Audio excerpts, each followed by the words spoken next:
വല്യമ്മച്ചി കുഞ്ഞുമോൾക്ക് ഒരു കുഞ്ഞു പ്രാർത്ഥനാ പുസ്തകം കൊടുത്തു. എല്ലാ ദിവസവും രാത്രി ഉറങ്ങുന്നതിന് മുമ്പും രാവിലെ ഉണർന്നാൽ ഉടനെയും പ്രാർത്ഥിക്കാനായിട്ട്. അക്ഷരങ്ങളൊക്കെ പഠിച്ചു വരുന്നേ ഉള്ളൂവെങ്കിലും കുഞ്ഞുമോൾ രാത്രി കിടക്കുന്നതിന് മുമ്പും ഉണർന്നാൽ ഉടനെയും അത് നോക്കി മെല്ലെ പ്രാർത്ഥിക്കും. അതൊരു പതിവായി. അങ്ങനെ ഒരു ദിവസം കുഞ്ഞുമോൾ മമ്മിയോടൊപ്പം മമ്മിയുടെ വീട്ടിലേക്ക് പോയി. അന്ന് തിരിച്ചു വരാനാണ് പോയതെങ്കിലും അപ്രതീക്ഷിതമായി അന്ന് അവിടെ താമസിക്കേണ്ടി വന്നു. രാത്രി പ്രാർത്ഥിക്കാനായി തുടങ്ങുമ്പോഴാണ് കയ്യിൽ ആ കുഞ്ഞു പുസ്തകം ഇല്ലെന്ന് അറിയുന്നത്. കുഞ്ഞുമോൾ കുറേ നേരം അങ്ങനെ ആലോചിച്ചിരുന്നു. പിന്നെ പതിവ് പോലെ നിലത്ത് മുട്ടുകുത്തി ദൈവത്തോട് പറഞ്ഞു, എൻ്റെ കയ്യിൽ വല്യമ്മച്ചി തന്ന പ്രാർത്ഥനാ പുസ്തകമില്ല. എനിക്ക് പ്രാർത്ഥനകളൊന്നും കാണാതെ അറിയുകയുമില്ല. എനിക്കറിയാവുന്ന അക്ഷരങ്ങളും വാക്കുകളും ഒക്കെ ഞാനിപ്പോൾ പറയാം. അതെൻ്റെ പ്രാർത്ഥനയായിട്ട് ദൈവമേ അങ്ങ് അംഗീകരിക്കണമേ. പിന്നെ കുഞ്ഞുമോൾ തനിക്കറിയാവുന്ന വാക്കുകളും അക്ഷരങ്ങളും ഒക്കെ ഇങ്ങനെ പറഞ്ഞുകൊണ്ടേയിരുന്നു. കുറേ കഴിഞ്ഞപ്പോൾ സമാധാനമായി കുഞ്ഞുമോൾ പോയി കിടന്ന് ഉറങ്ങി. സ്വർഗത്തിലിരുന്ന ദൈവം ഇത് നോക്കിയിട്ട് മാലാഖമാരോട് പറഞ്ഞു, ഇന്ന് ഞാൻ കേട്ട ഏറ്റവും ഹൃദ്യമായ പ്രാർത്ഥന കുഞ്ഞുമോളുടേതാണ്. പ്രാർത്ഥിക്കുമ്പോൾ നമ്മൾ പറയുന്നതും പറയാത്തതും ആരും അറിയാതെ മനസ്സിൽ വെച്ചിരിക്കുന്നതും എല്ലാം ദൈവത്തിനറിയാം. ഞായറപ്പഴ കൂടെ ആരംഭിക്കുന്നു. എല്ലാ കൂട്ടുകാർക്കും സ്വാഗതം. ശാസ്ത്രം, സാങ്കേതികത, science and technology as they advance. നിനക്ക് സ്വർഗത്തിൽ പോണ എങ്കിൽ ഞാൻ പറയുന്നത് ശ്രദ്ധിച്ച് കേൾക്കണം. സമലോകാവസാനത്തെ ഒരു പീരീഡ് ഓഫ് ടൈം, ഒരു പ്രത്യേക കാലഘട്ടമായിട്ടാണ് പഠിപ്പിക്കുന്നത്.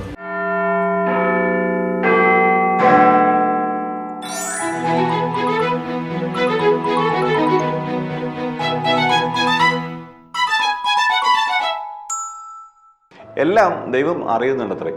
ചിലതൊക്കെ നമ്മെ അറിയിക്കുകയും ചെയ്യും. നമ്മൾ പറയുന്നതും പറയാത്തതും ഉള്ളിലുള്ളതുമൊക്കെ എങ്ങനെയാണ് ദൈവം അറിയുന്നത്? സാധാരണ നമ്മൾ പറയുന്നത് പോലെ നമ്മുടെ ഉള്ളിൽ ദൈവമുണ്ട്, ഹൃദയത്തിൽ ദൈവമുണ്ട് എന്നൊക്കെ പറയുന്നത് പോലെയല്ല. നമ്മുടെ ഉള്ളിൽ ഒരു ചിപ്പ് വെച്ചിട്ട് മറ്റുള്ളവർ നമ്മുടെ കാര്യങ്ങൾ അറിയുന്നത് പോലെ. അങ്ങനെ എന്തെങ്കിലും ഉണ്ടോ? ഏകദേശം അങ്ങനെയല്ലെങ്കിലും ചിലത് നമ്മുടെ ഉള്ളിൽ ഉണ്ട് എന്നാണ് ഗവേഷകർ പറയുന്നത്. ദൈവം ഇരിക്കുന്ന ഒരു ഇടമുണ്ടത്രേ. അതിന് അവർ ഒരു പേരും കൊടുത്തിട്ടുണ്ട്. അഭിനന്ദ ഡോക്ടർ ഗബ്രിയേൽ മാർ ഗ്രിഗോറിയോസ് മെത്രാപ്പോലീത്തയുടെ സന്ദേശത്തിലേക്ക്. ദൈവം ഇരിക്കുന്ന ഇടം.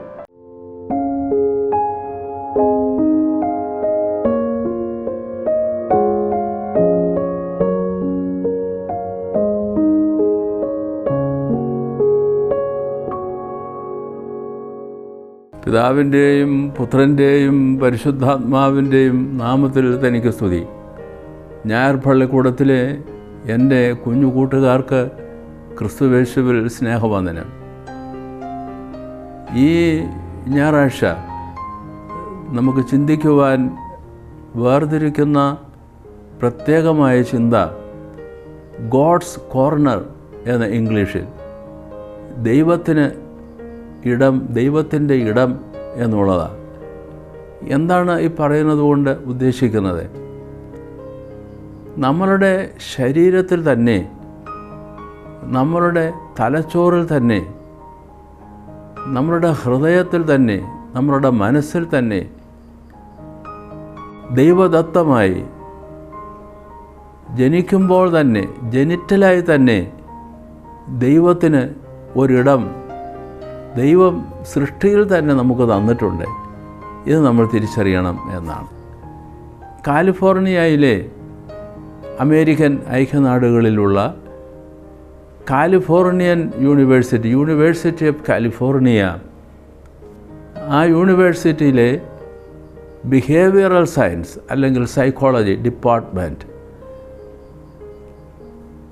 ആ ഡിപ്പാർട്ട്മെൻറ്റും ന്യൂറോ സയൻസ് ഡിപ്പാർട്ട്മെൻറ്റും കൂടെ ചേർന്ന് ഒരു അന്വേഷണം നടത്തുകയുണ്ടായി. ആ അന്വേഷണത്തിൻ്റെ ലക്ഷ്യം ലോകത്തിൽ ദൈവത്തെ വിശ്വസിക്കുന്ന ആളുകളുണ്ട്, ദൈവത്തിൽ വിശ്വസിക്കാത്ത ആളുകളുമുണ്ട്. ശാസ്ത്രം പുരോഗമിക്കുന്നു, സാങ്കേതികത വളരെ മുമ്പോട്ട് പുരോഗമിക്കുന്നു. ഇങ്ങനെയൊക്കെ ആയിട്ടും ഇപ്പോഴും ദൈവവിശ്വാസം ആളുകളിൽ കാണുന്നു. ദൈവവിശ്വാസം മായ്ച്ചു കളയാൻ സാധിക്കുന്നില്ല. അത്ഭുതപ്പെടുകയാണ്. ശാസ്ത്രം, സാങ്കേതികത, science and technology as they advance, very often we think that what is the place for God in our life? ദൈവത്തിന് ഒരു സ്ഥാനം എവിടെയാണ്? അതിനുത്തരം യൂണിവേഴ്സിറ്റി ഓഫ് കാലിഫോർണിയയിലെ neuro science and psychology department, behavioural science, സൈക്കോളജിക്ക് വേറൊരു പേരാണ് ബിഹേവിയറൽ സയൻസ്. ആ ഡിപ്പാർട്ട്മെൻറ്റുകൾ ഒന്നിച്ച് നടത്തിയ അന്വേഷണം ഇങ്ങനെയാണ് അവർ പറയുന്നത്: നമ്മളുടെ മസ്തിഷ്കത്തിൽ തന്നെ ഒരു ഗോഡ്സ് കോർണറുണ്ട്. ദൈവത്തിൻ്റെ ഒരു മൂല, ഒരിടം ജന്മനാൽ തന്നെയുണ്ട്, ജെനിറ്റലായിട്ട് തന്നെയുണ്ട്. By birth God has created our body, especially our brain, such a way that there is a space for God in the very structure of our body. നമ്മളുടെ ശരീരത്തിൻ്റെ ഘടനയിൽ തന്നെ, പ്രത്യേകിച്ച് മസ്തിഷ്കത്തിൽ ഒരു ഭാഗത്ത് ദൈവചിന്തകൾ, ദൈവികമായ പ്രേരണകൾ, ദൈവം ഉണ്ട് എന്ന് ബോധ്യപ്പെടുത്തുന്ന ആ ഒരു പ്രത്യേക സാധ്യത, പോസിബിലിറ്റി, സ്പേസ് നമ്മളിൽ തന്നെ ദൈവം തന്നിട്ടുണ്ട് എന്നുള്ളതാണ്. അതുകൊണ്ടാണ് നമ്മൾ അത് ആക്ടിവേറ്റഡ് ആക്കണം, അത് സജീവമാക്കണം. അതെങ്ങനെ സജീവമാക്കാൻ സാധിക്കും? എബ്രായർക്ക് എഴുതിയ ലേഖനം 11-ാം അധ്യായം 6-ാം വാക്യത്തിൽ ഇങ്ങനെ പരിശുദ്ധനായ പൗലോസ് അപ്പോസ്തലൻ എഴുതുന്നു: ദൈവത്തിൻ്റെ അടുക്കൽ വരുന്നവന് ദൈവമുണ്ട്, അവനെ അന്വേഷിക്കുന്നവർക്ക് പ്രതിഫലം കൊടുക്കുന്നു. Go to God, you will find God. Seek God, you will be rewarded.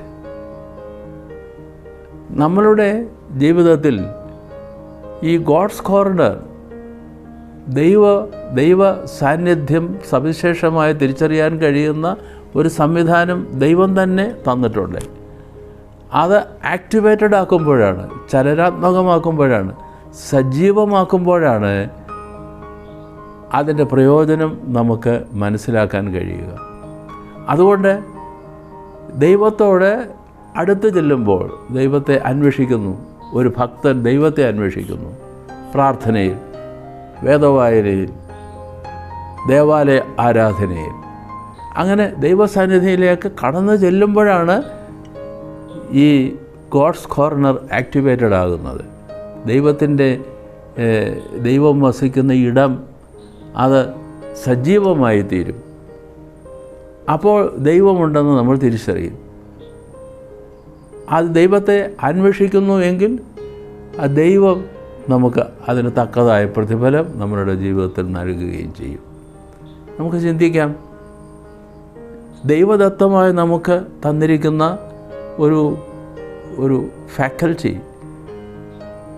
Of our body, നമ്മുടെ ശരീരത്തിൽ തന്നെയുള്ള ഒരു സാധ്യത, ഒരു സംവിധാനം, അത് നമ്മൾ സജീവമാക്കുവാൻ ശ്രമിക്കുന്നുണ്ടോ? പ്രാർത്ഥന വഴിയായി, വേദവായന വഴിയിലൂടെ, പള്ളി ആരാധനയിലൂടെ. അങ്ങനെ ആവുമ്പോൾ അങ്ങനെ അത് സജീവമാക്കുന്ന ഭക്തന് ദൈവമുണ്ടെന്ന് അനുഭവിച്ചറിയാൻ കഴിയും.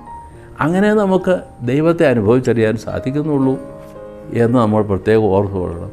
കുഞ്ഞുങ്ങളെ, ദൈവസാന്നിധ്യം നമ്മളിൽ തന്നെ ഉണ്ട്. ആ സാധ്യത നമ്മൾ സജീവമാക്കുവാൻ പ്രാർത്ഥനയും വേദവായനയും ദേവാലയ ആരാധനയും ഒക്കെ നമ്മൾ പ്രയോജനപ്പെടുത്തുന്നുണ്ടോ, സജീവമാക്കി നിലനിർത്തുന്നുണ്ടോ എന്ന് നമ്മൾ പ്രത്യേകം ചിന്തിക്കണം.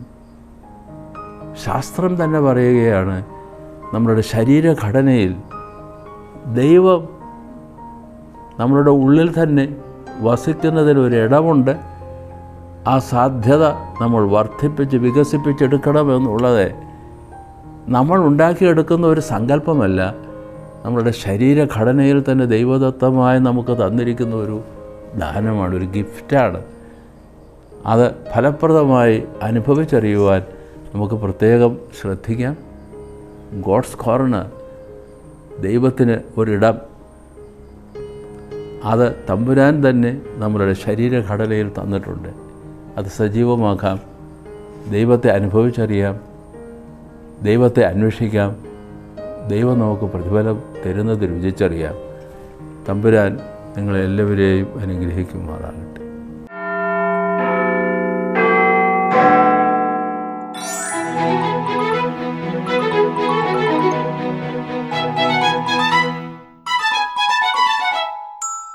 പുണ്യാളാ, ഈ വെള്ളടിച്ച് കിളി പോയിരിക്കുന്ന ആളൊക്കെണ്ട, ഇതാണ് എൻ്റെ അപ്പൻ.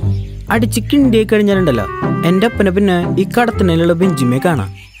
ഈ ചുമരുമയുള്ള കറുത്ത പാടുണ്ടല്ലോ, അതിൻ്റെ അപ്പനെ കഷ്ടപ്പെട്ട് തലചാരി ഉണ്ടാക്കിയതാ. അപ്പൻ്റെ ഈ ഡോൾബി സീൻസ് ഒക്കെ ഉണ്ടല്ലോ, വീട്ടിൽ മൊത്തം ശോകമാണ് പുണ്യാളാ. അപ്പനെ എവിടേക്ക് പോയിട്ട് വന്നാലുണ്ടല്ലോ തിരിച്ചു വരുന്നത് ഈ കോലത്തിലായിരിക്കും. ഒരു ദിവസം ഉണ്ടല്ലോ എവിടേക്കാണ്ട് പോയിട്ട് വരണ എൻ്റെ അപ്പനെ അന്ന് ആദ്യമായിട്ടാണ് പച്ചയ്ക്ക് വെള്ളം ഓടിക്കാണ്ട് എൻ്റെ വീട്ടിൽ കയറി വരണേ. പിന്നെ അവിടെ ഉണ്ടായതൊക്കെ ഒരു വലിയ അത്ഭുതാന്നാ എൻ്റെ അമ്മ പറയണേ.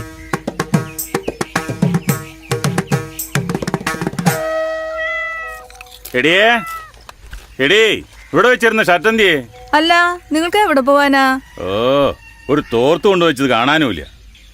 അപ്പൻ്റെ മാനസാന്തരത്തിന് വേണ്ടി മുട്ടുകുത്തി പ്രാർത്ഥിച്ച എൻ്റെ അമ്മയ്ക്കുണ്ടല്ലോ ദൈവം ഉത്തരം കൊടുത്ത ദിവസമായിരുന്നു എത്രയെന്ന്.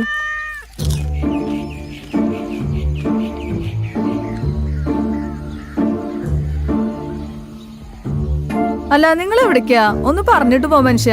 ഒരു ധ്യാനത്തിന് പോവാടി. എന്റെ മാതാവേ, നീ എന്റെ പ്രാർത്ഥന കേട്ടല്ലോ. പിന്നെ എൻ്റെ അപ്പൻ ധ്യാനത്തിന് പോയിട്ടുണ്ടല്ലോ സ്വയം തോന്നിയിട്ടൊന്നുമല്ല കേട്ടാ, ആരോ തട്ടിക്കൊണ്ടുപോയതാണ്. പിന്നെ പുണ്യാളാ, നമ്മുടെ സഭയ്ക്ക് 100 കണക്കിന് ധ്യാന കേന്ദ്രങ്ങളുണ്ട്. എന്നിട്ടും എൻ്റെ അപ്പനെ അവന്മാർ കൊണ്ടുപോയത് ഏതൊരു ഉഡായിപ്പ് ടീമിന്റെ കൂടാരത്തിലേക്കാ.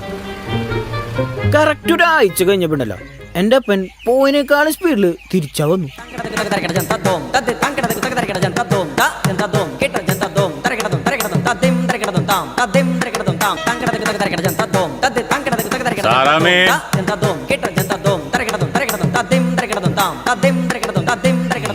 അപ്പൊ ധ്യാനൊക്കെ എങ്ങനെ ഉണ്ടായിരുന്നപ്പാ?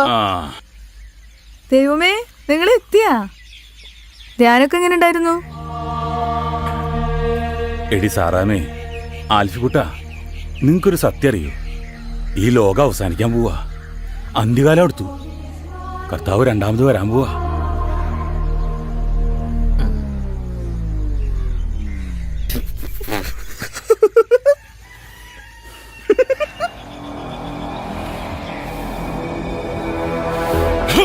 ഇത്രയും വലിയ കാര്യം വരുമ്പോ നിന്ന് കളിയാക്കുന്നതാ.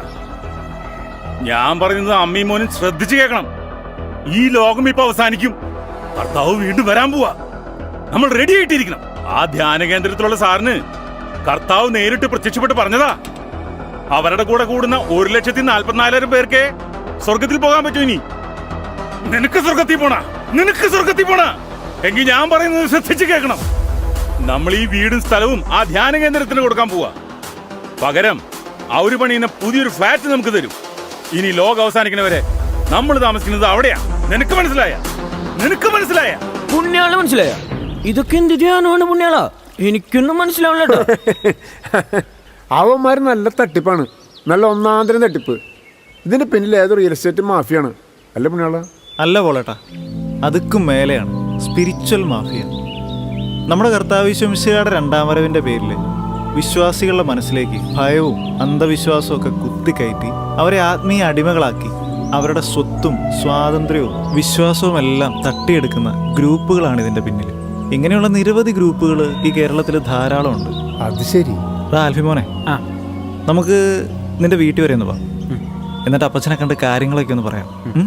വാ പുണ്യാളാ, ഈ ലോകോസനൊക്കെ ശരിക്കുണ്ടോ? എടാ മോനെ ആൽഫി, നീ ഇപ്പൊ ഈ ചോദിച്ച ചോദ്യം ഉണ്ടല്ലോ, അത് 2000 വർഷം മുമ്പ് യേശുവിന്റെ ശിഷ്യന്മാര് യേശുവിനോട് ചോദിച്ചതാ. അപ്പൊ കർത്താവ് എന്താ പറഞ്ഞെന്നറിയോ? ആ ദിവസത്തെക്കുറിച്ചോ മണിക്കൂറിനെ കുറിച്ചോ പിതാവിനല്ലാതെ സ്വർഗത്തിലുള്ള ദൂതന്മാർക്കോ പുത്രന് പോലും അറിഞ്ഞുകൂടാന്നാണ്. അല്ലാതെ 4 പേര് വട്ടം കൂടിയിരുന്ന് കൈയടിച്ച് പ്രാർത്ഥിച്ചു കഴിയുമ്പോൾ അവരുടെ ലീഡർക്ക് വെളിപ്പെടുത്തി കിട്ടുന്ന ഡേറ്റ് അല്ല ലോകാവസാനം നിങ്ങൾ വിളിക്കുന്ന ക്രിസ്തുവിന്റെ 2ാം വരവ്. ചേട്ടൻ മരിച്ചു കഴിഞ്ഞാൽ ചേട്ടൻ്റെ ഈ ലോകം അവസാനിച്ചു. അപ്പോൾ തന്നെ ചേട്ടൻ്റെ ആത്മാവിന് ക്രിസ്തുവിനെ കാണാനും കഴിയും. പക്ഷെ ആ സമയം എപ്പോഴാണ് നമുക്ക് അറിയില്ലാത്തതുകൊണ്ടാണ് നമ്മൾ നമ്മുടെ മരണത്തിന് വേണ്ടി ഒരുങ്ങിയിരിക്കണമെന്ന് പറയുന്നത്. നിങ്ങളെ യുദ്ധങ്ങളെ പറ്റി കേൾക്കും. ജനങ്ങള് ജനങ്ങൾക്കെതിരായും രാജ്യങ്ങൾ രാജ്യത്തിനെതിരായും ഉണർന്നു നീക്കും. ക്ഷാമങ്ങളും ഭൂകമ്പങ്ങളൊക്കെ ഉണ്ടാകും. ഇതൊക്കെയല്ലേ ലോകാവസാനത്തിന്റെ ലക്ഷണങ്ങള്. അതൊക്കെ ഇപ്പൊ നമ്മൾ കേട്ടോണ്ടിരിക്കണേ. അതൊക്കെ പണ്ടും ഉണ്ടായിരുന്നു, ഇപ്പോഴും ഉണ്ട്, ഇനിയും ഉണ്ടാവും. അപ്പോ ശരിക്കും കർത്താവ് രണ്ടാമതും വരില്ലേ? ഉറപ്പല്ലേ? പോളേട്ടാ, നമ്മൾ എന്നും ഏറ്റുചൊല്ലുന്ന വിശ്വാസ പ്രമാണത്തില് എന്താ പറയുന്നത്? എന്താ പറയുന്നത്? പോളേട്ടനപ്പോ അതിനെപ്പറ്റി വലിയ ധാരണയൊന്നുമില്ല അല്ലേ? അവിടുന്ന് ജീവിക്കുന്നവരെയും മനുഷ്യരെയും വിധിക്കാൻ വീണ്ടും വരുമെന്ന് ഞാൻ വിശ്വസിക്കുന്നു. അങ്ങനെയല്ലേ? ആ, അപ്പൊ ക്രിസ്തു വീണ്ടും വരുമെന്നാണ് നമ്മുടെ അടിസ്ഥാന വിശ്വാസ പ്രമാണം. പിന്നെന്താ സംശയം? ക്രിസ്തുവിന്റെ രണ്ടാം വരവ് കാലസമ്പൂർണതയിൽ നിറവേറ്റപ്പെടുക തന്നെ ചെയ്യും. അതുവരെ വിശുദ്ധ കുർബാനയിലൂടെയും മറ്റു കൂദാശകളിലൂടെയും ദൈവവചനത്തിലൂടെയൊക്കെ കർത്താവ് എന്ന് നമ്മുടെ അടുത്ത് വരുന്നുണ്ടല്ലോ ചേട്ടാ. അതുപോലെ അപ്പോ ആ സാറിന് കർത്താവ് പ്രത്യക്ഷപ്പെട്ട് പറഞ്ഞതാ ഈ ലോകം അവസാനിക്കുമെന്ന് പറഞ്ഞ നിങ്ങളുടെ സാറുമാര് പിന്നെ എന്തിനാണ് പുതിയ വീടും കാറും ഒക്കെ മേടിക്കുന്നത്? അതേപ്പറ്റി ചിന്തിച്ചിട്ടുണ്ടോ?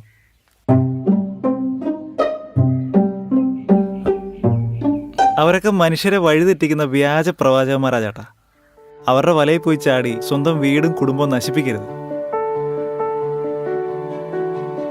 ക്രിസ്തു സ്ഥാപിച്ച സഭയിൽ നിന്നുകൊണ്ട് സ്വന്തം വീട്ടിൽ കിടന്ന് മരിക്കുന്നതാണോ നല്ലത്, അതോ ആ സാറ് സ്ഥാപിച്ച സഭയിൽ പോയി ആ സാറ് തരുന്ന ഫ്ലാറ്റിൽ കിടന്ന് മരിക്കുന്നതാണോ നല്ലതെന്ന് ചേട്ടൻ തീരുമാനിച്ചാൽ മതി.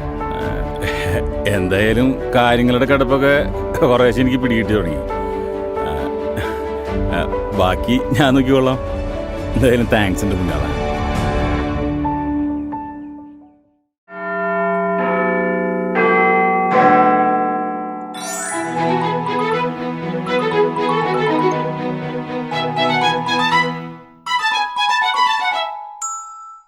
ശ്രദ്ധിച്ചോ, നമുക്കിടയിലേക്ക് ഇപ്പോൾ എത്രയോ പേരാണ് സുവിശേഷകരായും പ്രവാചകന്മാരായും ആൾ ദൈവങ്ങളായും ഒക്കെ വരുന്നത്.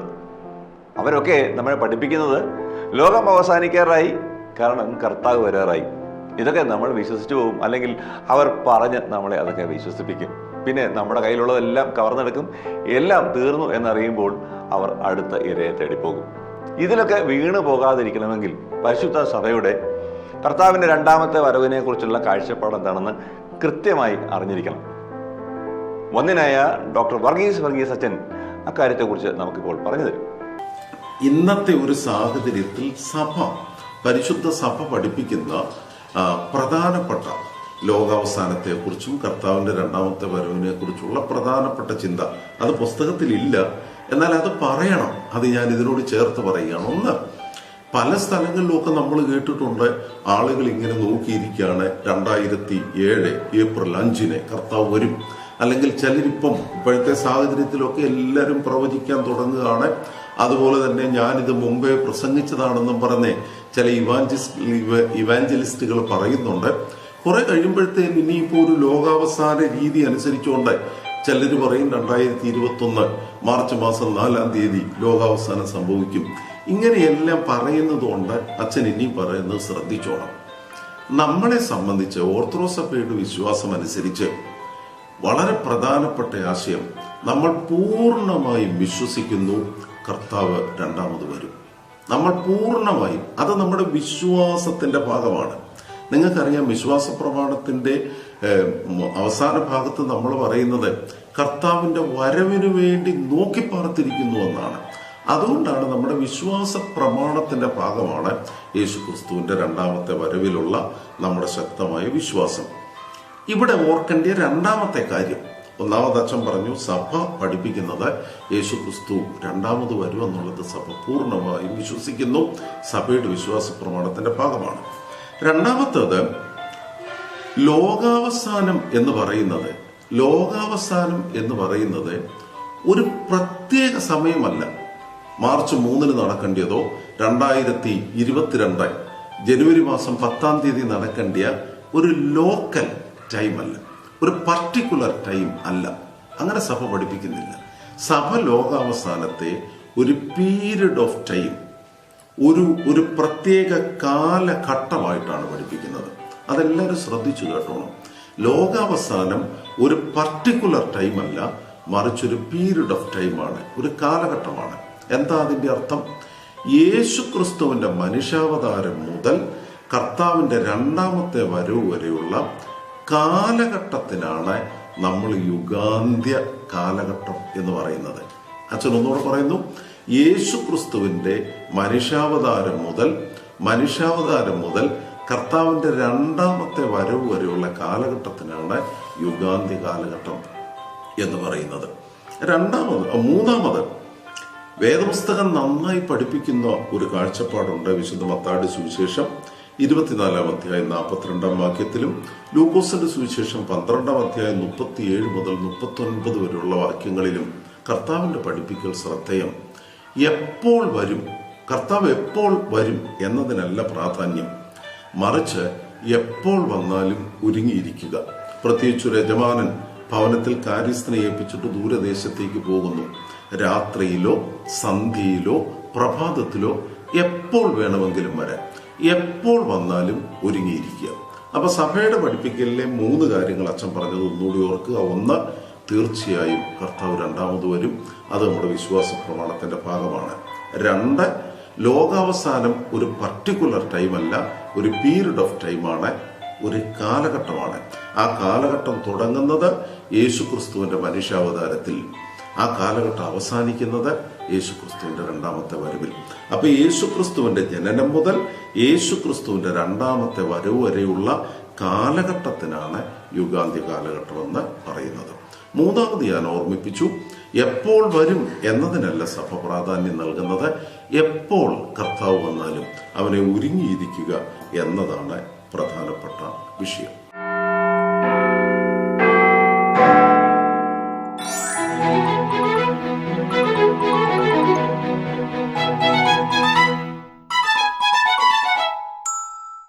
പ്രിയമുള്ള കൂട്ടുകാരെ, ഈ എപ്പിസോഡ് നിങ്ങൾക്ക് ഇഷ്ടമായി എന്ന് കരുതട്ടെ. നിങ്ങളുടെ അഭിപ്രായങ്ങൾ കമന്റ് ബോക്സിൽ രേഖപ്പെടുത്തുക. തിരുവനന്തപുരത്തേക്ക് വിളിക്കുന്നവർ 27131000 എന്ന ഫോൺ നമ്പർ ഓർത്ത് വയ്ക്കുക. ഞായർപ്പള്ളിക്കൂടം എല്ലാ ഞായറാഴ്ചയും ഇന്ത്യൻ സമയം രാവിലെ 7 മണിക്ക് ലൈവാണ്. പിന്നീട് 11:30 OSSI ബോധനം ചാനലിലും OSSIബോധനം.org എന്ന വെബ്സൈറ്റിലും ലഭ്യമാണ്. വൈകിട്ട് 7 മണിക്ക് ഗ്രിഗോറിയൻ ടിവിയിലും ലഭ്യമാണ്. വിവിധ ഫേസ്ബുക്ക് പേജുകളിലും ലഭ്യമാണ്. മുടങ്ങാതെ കാണണം, ഷെയർ ചെയ്യണം, സബ്സ്ക്രൈബ് ചെയ്യണം. അടുത്ത ആഴ്ച കാണാൻ ആഗ്രഹിച്ചുകൊണ്ട് ചാച്ചൻ സന്തോഷ് ബൈ പറയുന്നു. എല്ലാ കൂട്ടുകാരെയും ദൈവം അനുഗ്രഹിക്കട്ടെ.